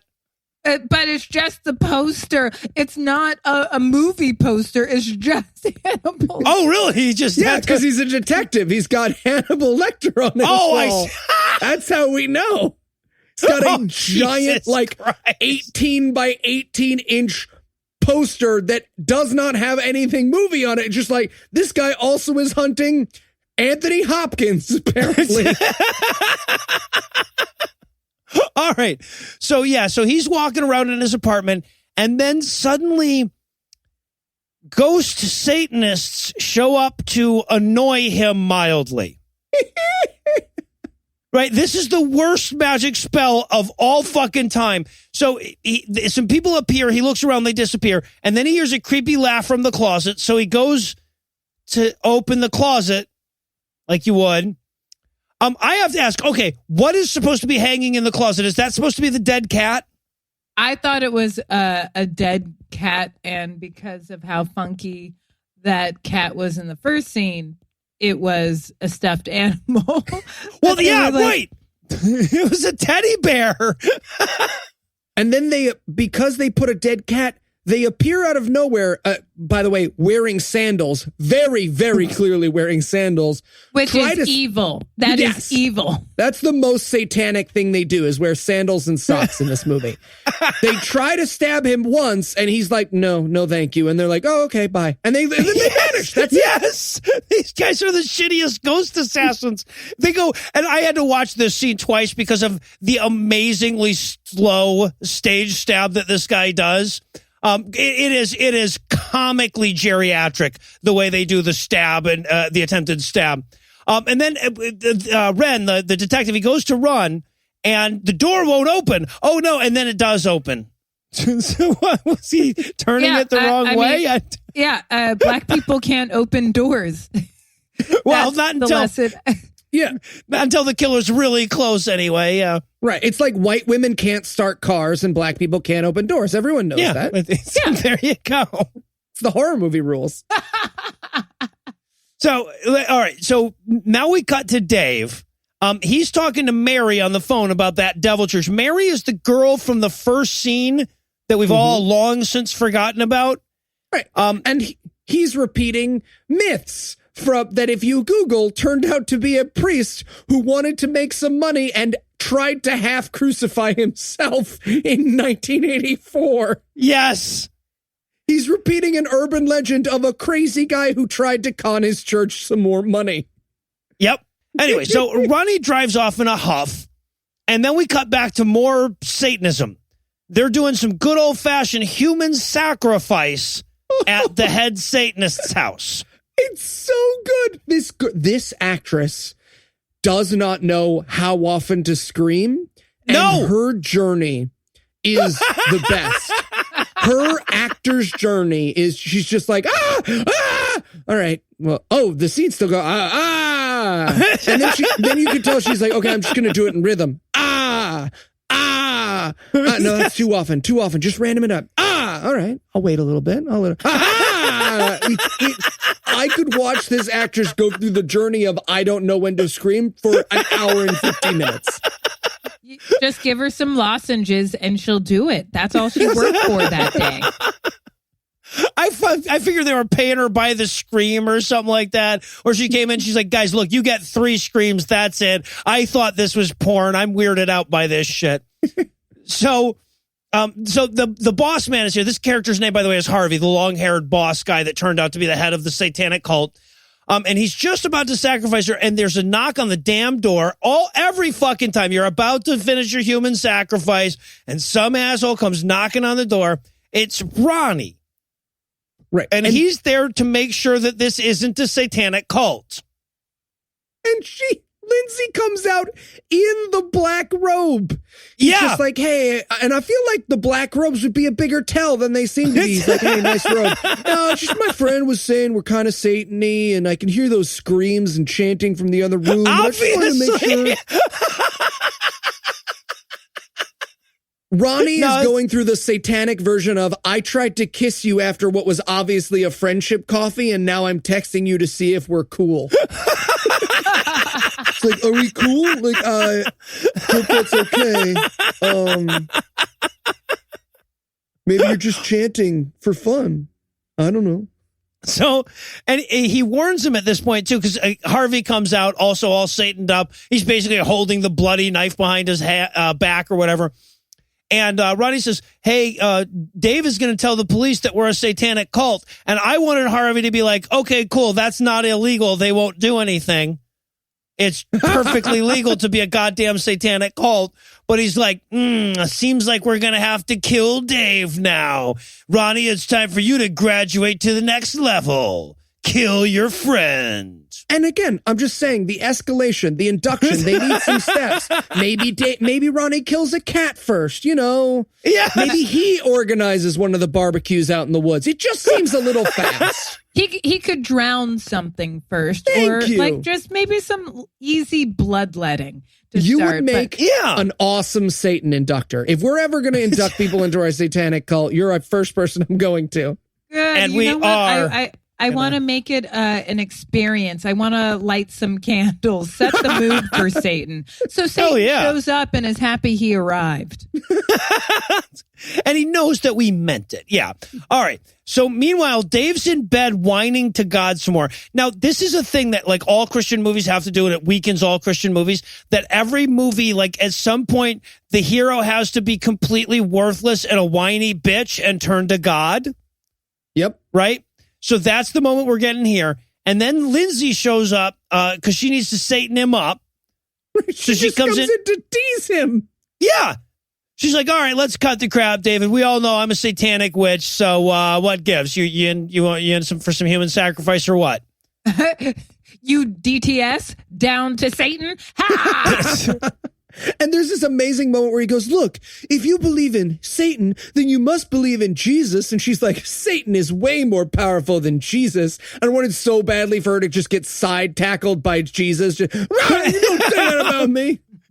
Well, but what's so amazing to me about that line is that he says, this is the actual quote. I had to go back and write it down. He says, but if you believe in Satan, you must believe in the real Jesus.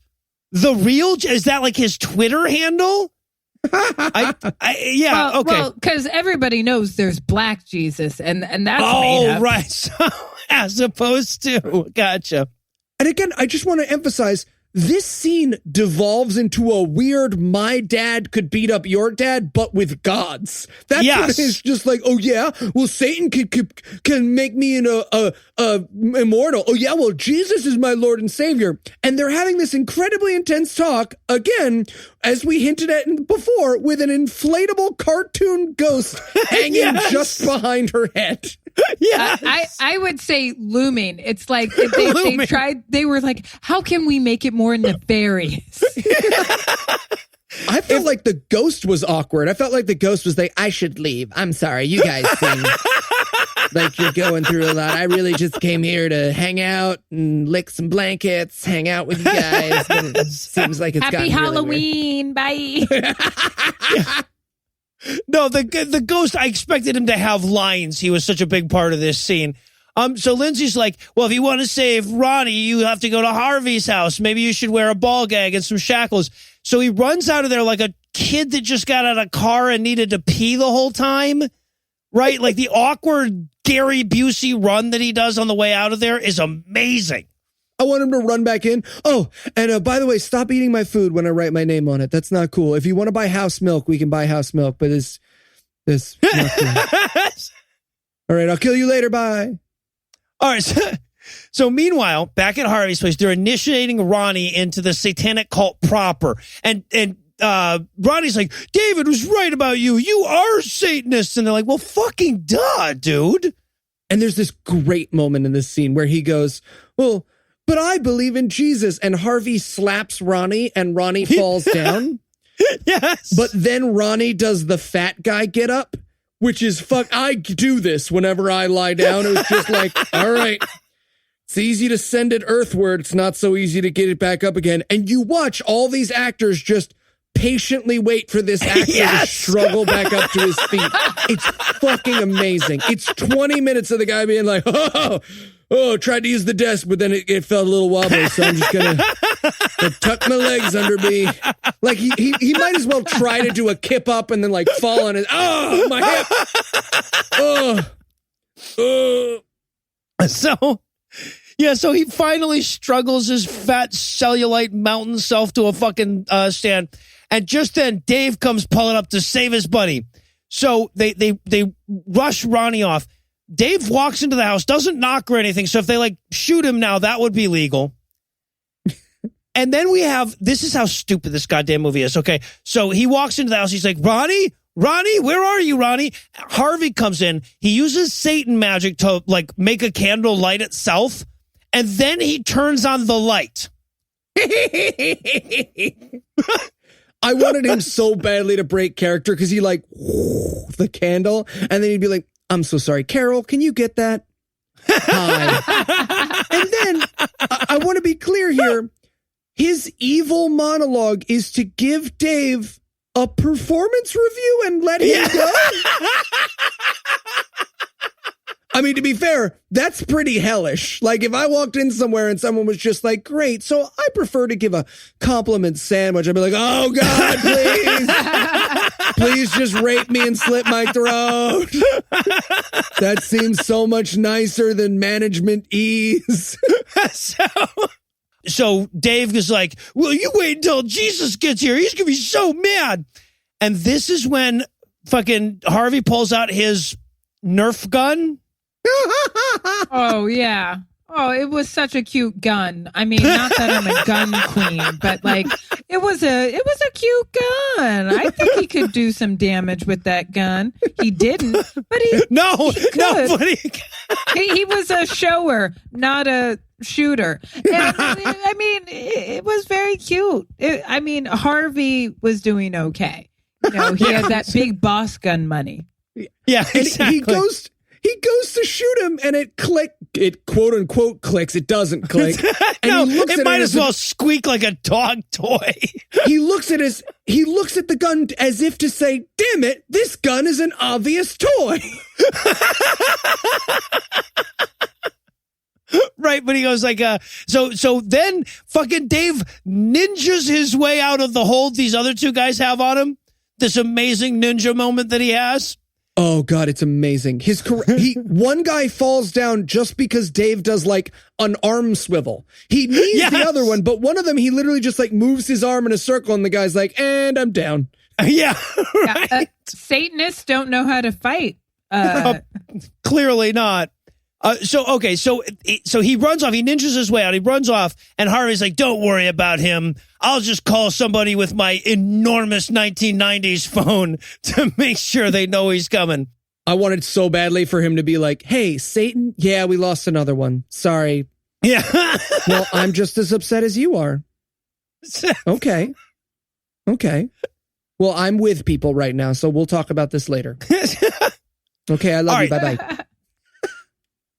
So now, all right. Now he goes home to write this letter that's like, right, the whole movie so far has been the narration of the letter, so they have to go full circle. But if you think about it, the idea that he would go home at this point and write a letter is the most insanely stupid thing he could possibly. This is the worst time in the movie to have him write a fucking letter. His friend is about to be sacrificed, and he goes home, writes a letter to no one, calls the cop to give him the letter. You know how you can hand people letters or mail them letters. But that's what we think he's going to give the cop. But when the cop gets there, he gives him a Bible with some highlighted passages in it. I mean, of course, black people are postal workers, and he thought, I just got it. This guy, black guy, will deliver any message I have to authorities. He's black. Go do it, black guy. Right. No, I'll give him a tip. They like it when you tip them. So, yeah, and this is where we learn, by the way, that they think private detective is a type of police officer because he's very clearly in a police station looking at Xerox copies of his dead sister. Xeroxes of his dead sister. What is it? Wages aren't high there.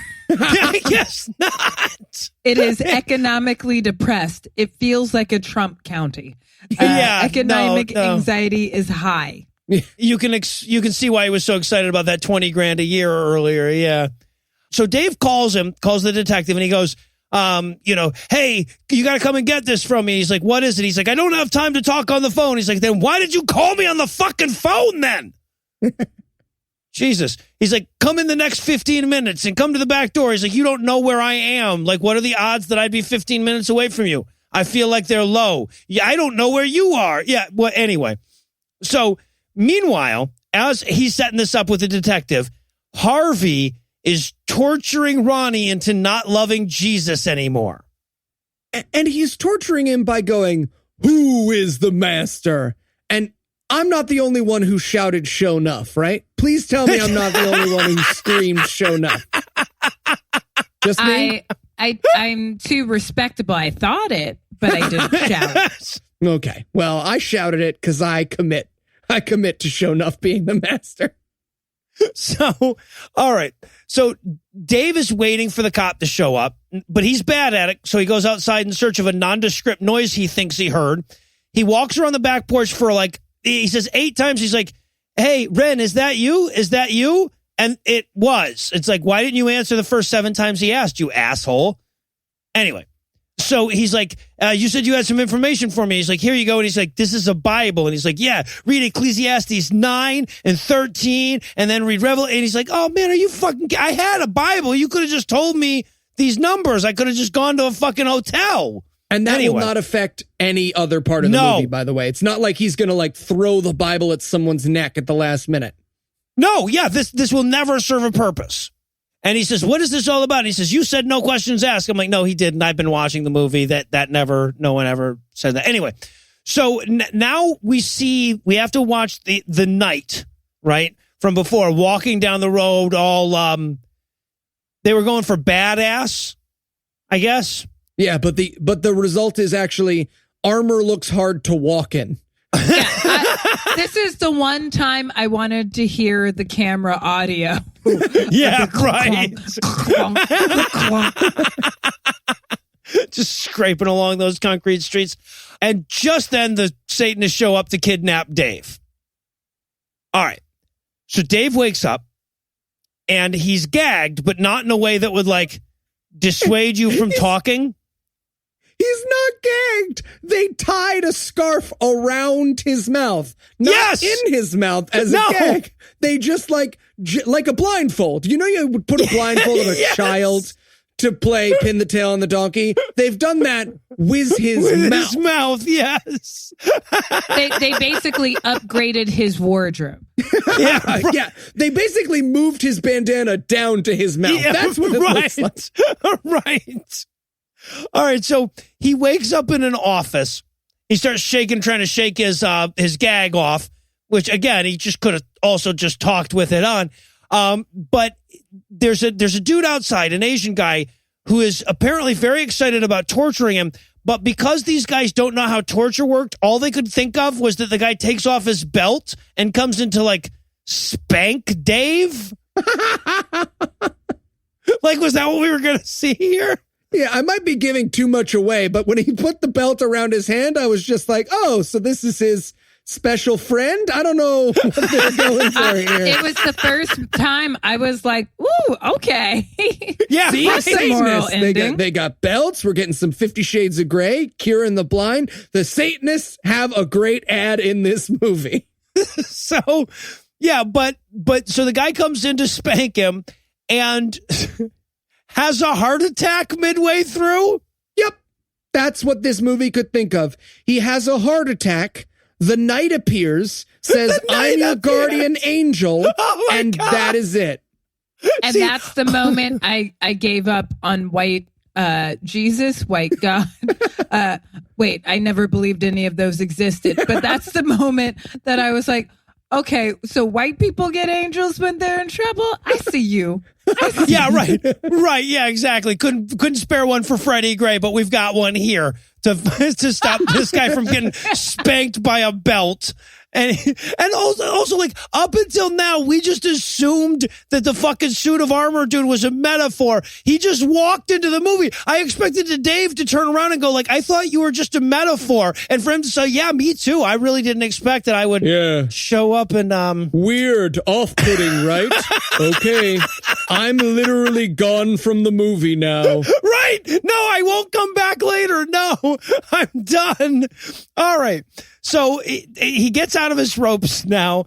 The bad guys are going to sacrifice Ronnie. So he's got to like drive really close or whatever.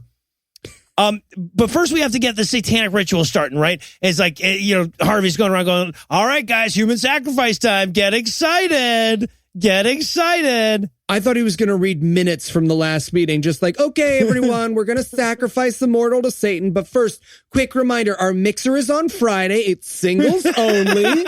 So bring a friend. We definitely need ladies. So, any cute ladies. And then we're going to sacrifice a mortal, just for clarity. Okay, little bit more old news, though. Yeah, right. Because they're trying to make it suspenseful here, right? Because they have to give Dave time to drive up so that they're going like, all right, step 3, fold the egg. What? What? I don't get it. Yeah. So, all right. So like fucking Harvey's standing there like, Satan will win the universe as soon as I kill Ronnie in the next scene. ... Oh, I'm not supposed to say the dots there. Okay. All right. This is also, by the way, when we learned that it's Devil Night. So, hey, there was a reason this was in Michigan, huh? There we go. And no one's in costume. No one you run into on the street is celebrating Halloween. There's no candy.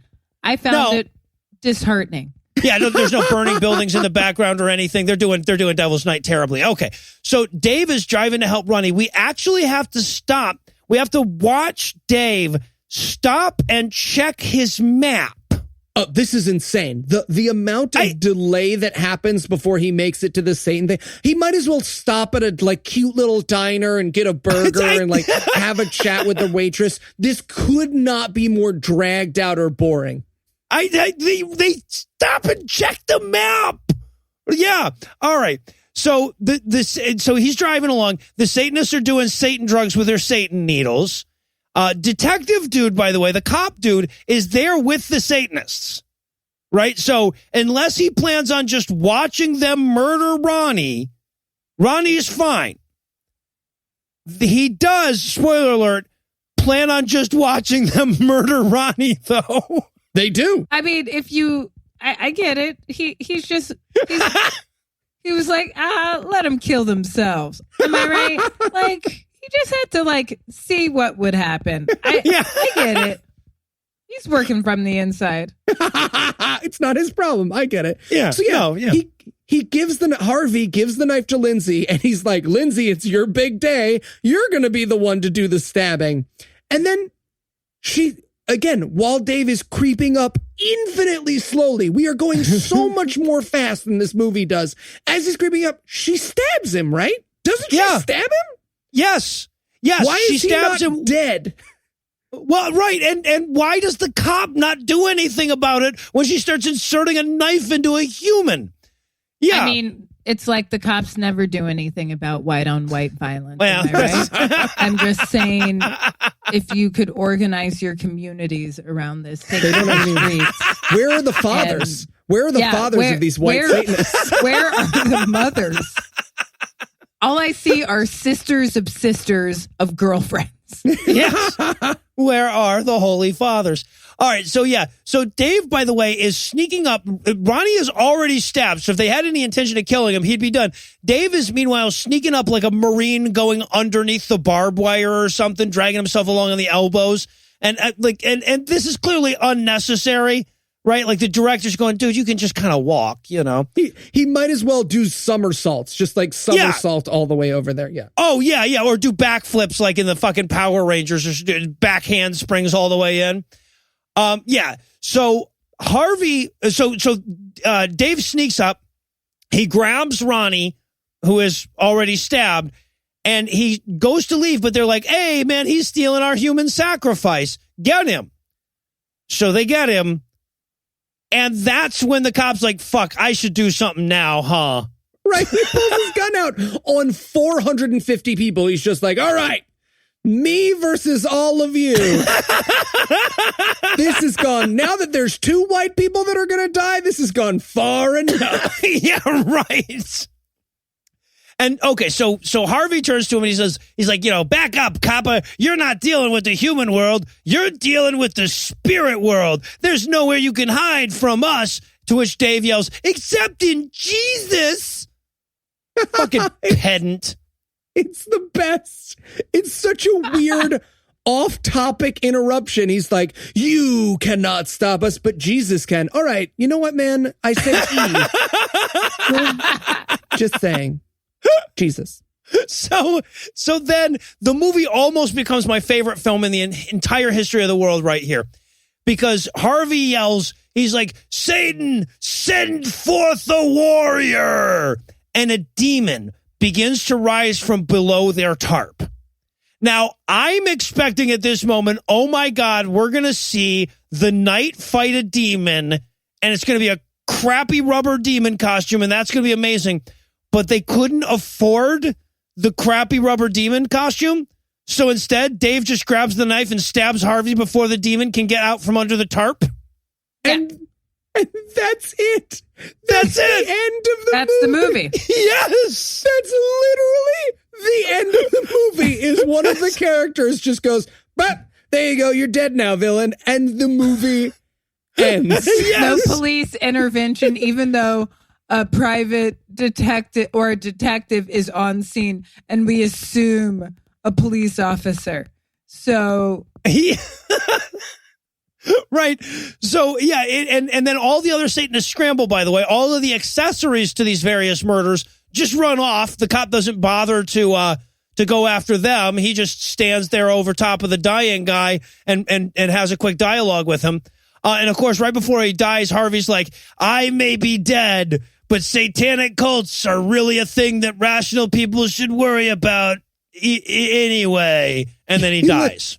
We might as well go buy my book. and that's the end of the movie. Yeah, right. Everybody from the movie tells us we need to put on our armor of God and fight against the Satanist. And then we get a quote, right? This is from David Evans. This is the director of the film. By the way, the guy who plays the detective, right? So despite all of the latent racism in this movie, like he was the guy who wrote, produced, and directed this, the scary black guy. I didn't say black people couldn't be racist against. Oh other yeah, black people. no, absolutely. David M. Evans proves that. Yeah, if you needed any proof. It was internalized racism all along. Yeah. Oh, take off the mask. Oh yeah, there it was. Yeah, right. Exactly. That was the twist ending of this movie. But the self-hatred is coming from inside the house. I mean, and if you think about it, all those black people in the Satan cult make sense. Those were his cousins who he was like, listen, man, I got pizza in the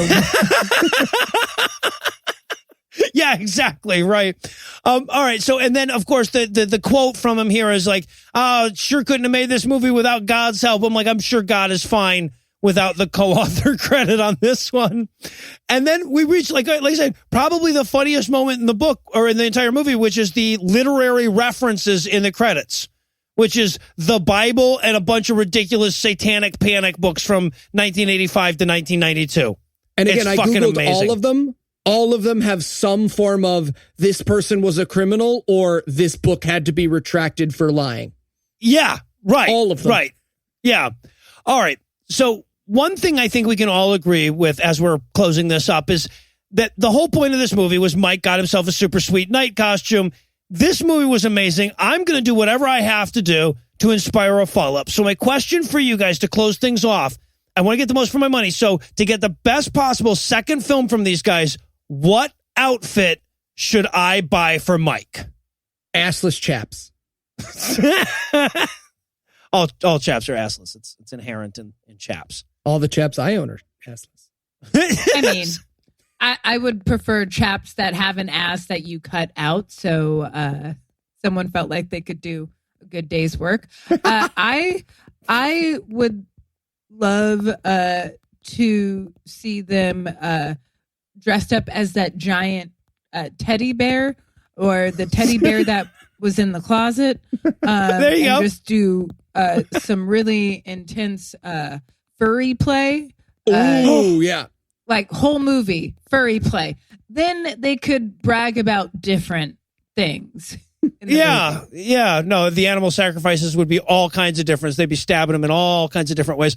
See, I was thinking of like maybe getting them kung fu outfits because they were so racially sensitive that I figured they would do a great job with Asian culture as well. All right, well, that's going to do it for our review of The Night of Daye. Before we close off, I have to thank Keisha once more for hanging out with us. Keisha, it's been a blast. Really love having you hang out. And I apologize that every time that we do hang out, it's because you had to watch a shitty movie like this.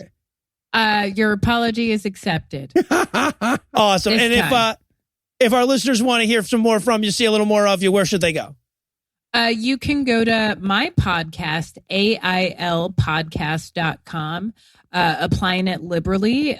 We are on iTunes. You can also check out my writing skills on 11:30 at Comedy Central, The Opposition with Jordan Klepper. And you can go to KeishaZoller.com and just like learn about me. Oh, yeah, Keisha, KeishaZ. That's on Twitter, Insta, and everything else, I guess. Awesome. And of course, we'll have the podcast as well as your website linked on the show notes for the episode. Thank you once again, Keisha. Thank you. And of course, that's all we've got for this week, but we still have to renew our weekly contract. So Eli, tell us, what's on deck? Samson! Oh, a field trip, huh? Going to the theaters to watch some gay porn. Yeah. It looks like gay porn. I don't know if it's gay porn. It looks like gay porn. Does. Yeah. So with gay porn to look forward to, we're going to bring episode 130 to a merciful close. Once again, a huge thanks to Keisha for hanging out with us today. And a perhaps even huger thanks to all the Patreon donors that help make the show go. If you'd like to count yourself among their ranks, you can make a per episode donation at patreon.com/godawful and thereby earn early access to an ad-free version of every episode. You can also help us out a ton by leaving us a 5-star review on iTunes and by sharing the show on all your various social media platforms. And if you enjoyed this show, be sure to check out our sibling shows, The Scathing Atheist, Citation Needed, and The Skeptocrat, available on iTunes, Stitcher, and wherever wherever else podcasts live. If you have questions, comments, or cinematic suggestions, you can email godawfulmovies@gmail.com. Legal services for this podcast are provided by the law offices of P. Andrew Torres. Our theme song was written and performed by Ryan Slotnick of Evil Giraffes on Mars. All other music was written and performed by our audio engineer, Morgan Clark, and was used with permission. Thanks again for giving us a chunk of your life this week. For Heath Enwright and Eli Bosnick, I'm Noah Lugeons, promising to work hard and earn another chunk next week. Until then, we'll leave you with the Breakfast Club close. David was bald as fuck within a year of this filming. Satan waited all day under that trampoline for nothing. For nothing. The detective was shot by the police, but was let into white heaven anyway. That was nice.